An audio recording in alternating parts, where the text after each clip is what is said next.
Monera, 5 kingdom, Plantae, Animalia, Fungi, Protista, dan Monera. Nah, kingdom Monera itu sendiri memiliki ciri khas. Jadi, dia juga dibedakan menjadi dua, antara bakteri dan ganggang hijau biru. Yang membedakan bahwa bakteri itu dari bentuknya. Jadi dia masih dalam satu kingdom. Yang bakteri misalnya ya, sini ya. Batang bulat, spiral, koma, sifatnya aerob yang membutuhkan udara, dan anaerob tidak memerlukan udara. Kemudian kalau ciri-ciri dari ganggang, dia memiliki klorofil. Klorofil itu gunanya untuk proses fotosintesis. Kemudian uniselular, bersel tunggal, dan multiselular, jadi memiliki banyak sel. Dan sifatnya dia ada yang tumbuh sendiri dan berkoloni. Jadi dia juga ada yang tumbuhnya banyak ya, berkelompok.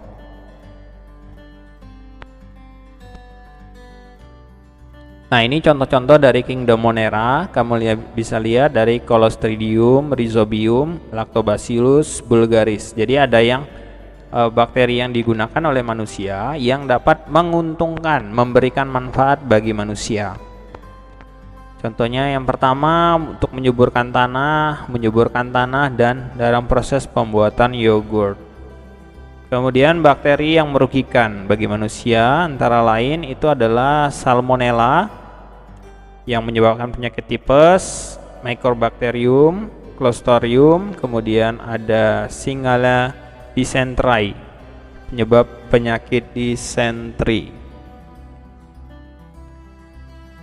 Nah, ini bentuk-bentuk dari bakteri.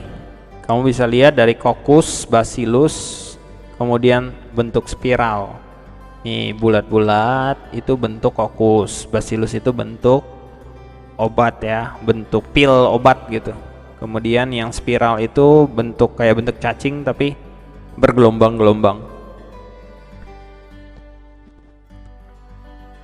Nah, ini kingdom Monera, ada bakteri, bentuk-bentuknya. Ini yang udah terlihat jelas berbagai macam bentuk dari bakteri itu sendiri. Nah, tadi kita singgung tentang kingdom Monera itu sifatnya uniselular, multiselular, dan berkoloni. Dia juga memiliki pigmen yang warna hijau, biru hijau, kemudian memiliki klorofil untuk menghasilkan atau membuat makanannya. Contohnya ya, ini contoh kingdom Monera. Ada Anabaena cisadeiae. Jadi di sini kalian akan banyak menemukan bahasa-bahasa Latin tentang entah itu tumbuhan, entah itu hewan. Kemudian jadi dia bersimbiosis pada akar pakisaji. Bersimbiosis itu bergantungan lah, saling berketergantungan dengan tanaman pakisaji. Kemudian ada Anabaena azolla, dia bersimbiosis di akar paku air sehingga dia dapat menyuburkan perairan. Kemudian ada Spirulina, ini digunakan sebagai untuk membuat protein makanan berprotein tinggi atau protein sel tunggal. Dan Oscillatoria, jadi merupakan ganggang biru yang berbentuk filamen. Dan Gleocapsa, jadi ganggang biru bersel tunggal yang dapat memfiksasi itu membersihkan nitrogen bebas di udara. Dia bisa menangkap. Ini salah satu contoh kingdom Monera. Bentuk-bentuknya hijau-hijau.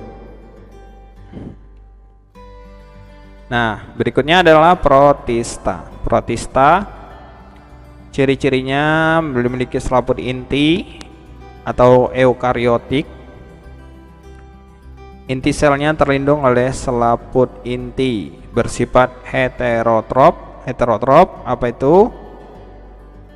Ada autotrop, ada heterotrop, berarti dia tidak dapat membuat makanannya sendiri.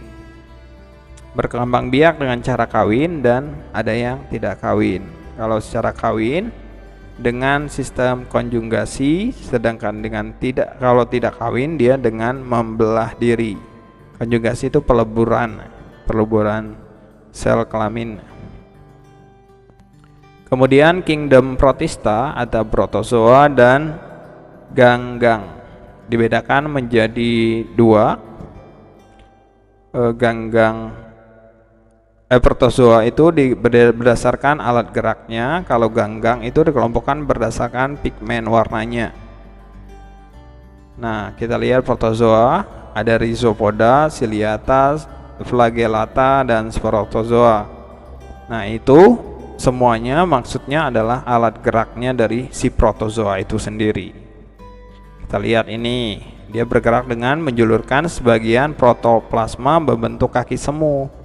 Jadi amoeba itu dia nggak punya alat gerak khusus.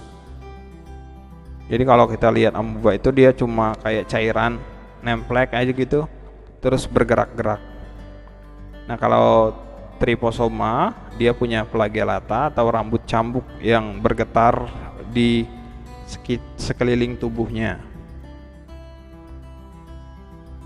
Kemudian ini yang rambut cambuk itu ya, satu rambut yang mencuat satu itu yang digunakan untuk bergerak. Kalau kemudian cilia atau rambut getar, nah ini yang baru yang rambut yang ada di sekujur tubuhnya. Kemudian ada Plasmodium sporozoa. Jadi ini yang menyebabkan penyakit malaria pada manusia. Jadi dia tidak mempunyai alat gerak, tapi dia berpindah dengan mengikuti aliran. Kemana aliran itu membawanya, ya kesitulah dia perginya. Ini contohnya kalau amoeba tadi kaki semu, paramecium itu rambut getar, itu Euglena itu ada cambuknya satu. Ini ya Euglena dan lain sebagainya. Kalian lihat bentuk-bentuknya. Nah, kalau protista itu ada contohnya ganggang merah, ganggang hijau, coklat, dan pirang. Nah, setiap ganggang ini dia mempunyai perannya masing-masing. Kalau misalnya ganggang itu kalau kebanyakan di sungai atau di danau itu akan menyebabkan perubahan warna pada daerah yang dia tempati. Kalau misalnya kebanyakan ganggang merah, ya airnya jadi warna merah. Kalau warna hijau, ya airnya juga ikut warna hijau, seperti itu ya. Ini bisa kamu baca sendiri, kamu lihat peranannya dalam ekosistem. Ini contohnya kalau di laut. Kalau kamu lihat kayak rumput laut ya modelnya, tapi dia ini ganggang, beda lagi. Dan yang terakhir adalah kingdom fungi. Fungi itu tidak memiliki klorofil, dia sifatnya heterotrop, tidak bisa bikin makanan sendiri, dia butuh makanan yang diambil dari luar tubuhnya, luar kehidupannya, misalnya dari apa yang dia tumbuhi, misalnya dia tumbuh di roti, dia tumbuh di kayu yang sudah mati, dia tumbuh di daun, dia tumbuh di kotoran. Nah, dia ambil dari situnya, dari kotoran atau dari tempat dia tumbuh itu. Jadi sifatnya adalah parasit. Jadi dia parasit membutuhkan inang. Tapi si jamur ini juga berperan sebagai pengurai tingkat akhir. Dia juga sebagai pengurai ya. Dan juga jamur dia tidak bisa hidup di tempat-tempat atau daerah yang tidak lembab. Biasanya kebanyakan hidup di daerah lembab. Kalau kering dia nggak bisa hidup. Kemudian dia juga tidak bisa hidup kayak seperti di atas besi, dia nggak bisa di aluminium dan lain sebagainya, kaca dia nggak bisa ya. Lebih kepada ada satu tempat khusus lah, misalnya yang lembab atau air yang ada di kaca itu dia hidup di situ. Tapi kalau tuh hidup di kaca itu sendiri dia nggak bisa. Kemudian tubuhnya tersusun dari benang halus yang disebut dengan hifa. Ini penyusunnya.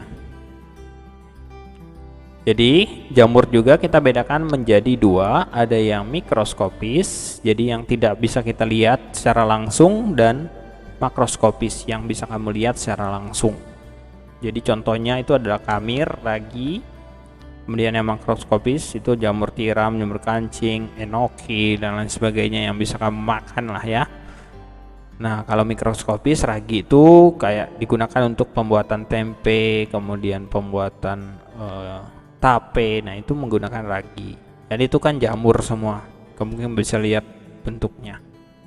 Jadi bentuknya kayak gini. Ragi kalau dilihat menggunakan mikroskop ya bentuknya seperti ini. Jamur kayu, kemudian jamur tiram. Itu bedanya antara mikroskopis dan makroskopis. Oke, untuk pertemuan hari ini sampai di sini. Jangan lupa belajar, tetap semangat. Salam biologi.